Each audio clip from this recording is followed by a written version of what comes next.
São 2 horas da madrugada e finalmente a casa está em silêncio. É preciso acender a luz de um cômodo antes de entrar no outro. O interruptor fica distante da porta e não é bom estar no escuro por um momento que seja, de mãos abertas para alcançar a forma das coisas, subitamente misteriosas. Há muito tempo que me sinto amedrontada na escuridão, no desamparo desse mundo desconhecido onde tudo pode explodir sem que se veja. No entanto, não foi sempre assim.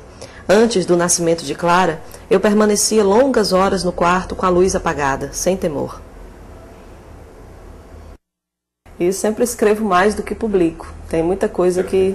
É mais por exercício, né? Tem muita coisa que realmente não vale a pena ser impressa, né? E você faz isso? Publica tudo? Não, por exemplo... Faz uma seleção. Eu tinha uns 100 contos na gaveta, que eu achava medíocres ou ruins, mas tinha pretensão de refazê-los, né? E fui... E aí, quando surgiu um concurso aqui, da Secretaria de Cultura, eu escrevi, por um amigo meu, o Ayrton Monte, o Tempos de Mula Preta. Eu peguei alguns, que eu achava que eram os melhores, dos 100 que eu tinha, digamos, e pedi para ele escrever. Ele escreveu e nós ganhamos. Eu ganhei, ele também ganhou. E teve também um concurso para escolher 10, na época também. Não lembro o ano, acho que 81. Também, nós ficamos entre os 10, né? Éramos todos jovens, né? Saídos do saco, né? Nessa época. E vieram os outros, né? Nilton, e agora você fez o panorama do conto cearense, você está se dedicando agora também a pesquisar mais o gênero conto, né? Como é que está essa pesquisa? Porque o gênero conto, ele ressurgiu nos anos 1970. Estava meio parado desde, aqui no Ceará, por exemplo, desde o clã. Ninguém escrevia conto, era só poesia ou romance. Mais poesia. E aí, nos anos 70, voltou, no Brasil todo, e o Ceará acompanhou. Aí surgiram uns 4 contistas aqui no Ceará. Surgiram vários, né? Mas alguns sumiram, né?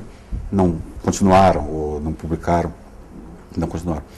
E eu sempre me interessei pelo conto, sempre gostei, não só de escrever e de ler, mas de pesquisar, isso que você estava falando aí. Aí, quando eu voltei de Brasília em 2002, conversando com os amigos, né? Escritores, percebemos que não havia um livro sobre o conto cearense. Tinha um ensaio, não tem, né? Um ensaio do Braga Montenegro, mas curtinho, 35 páginas, outro do Santos de Azevedo, mas um livro sobre o conto não tinha. Aí, incentivado por esses amigos, eu comecei a ler e reler todos os contos, todos os livros de contos, e também o Pão, a revista O Pão, da Padaria Espiritual, e aquelas revistas antigas do século XIX, e Clã.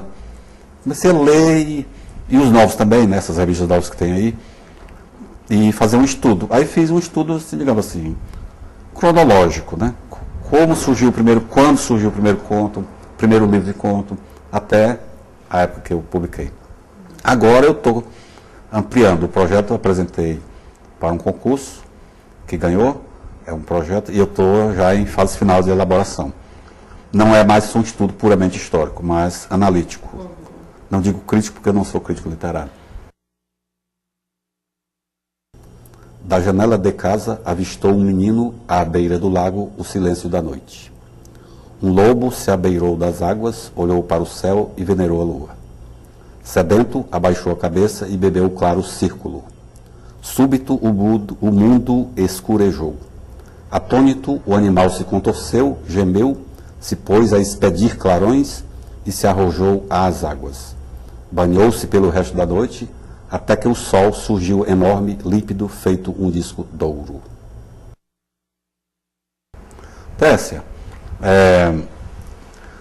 o Ceará não aparece muito assim, pelo menos você não menciona nomes, a topografia do Ceará, mas a gente percebe que é o Ceará ou o Nordeste que está nos seus contos. Você tem essa preocupação ou você acha que isso é regionalismo? O primeiro livro, O Vendedor de Judas, tem mais essa carga, né, do interior, embora eu tenha nascido aqui em Fortaleza, mas eu ouvia muitas histórias do interior e eu escrevi esse primeiro livro assim meio contaminada por esse ambiente sertanejo, mais rústico, né? Mas aí a partir do Linha Férrea eu comecei a colocar uma paisagem mais litorânea. Tem muito essa questão do mar, essa questão do sol, sempre tem essa quintura, né, nos contos, mas eu tento não, digamos, não privilegiar isso, né, o cenário ficar como pano de fundo. Mas é claro, é inevitável, né, a gente nasce num lugar, carrega aquilo no texto, faz parte da biografia, né, você escreve sobre aquilo que você é. O Dois Pontos vai para um breve intervalo e voltamos já, com Nilton Maciel e Tessia Montenegro.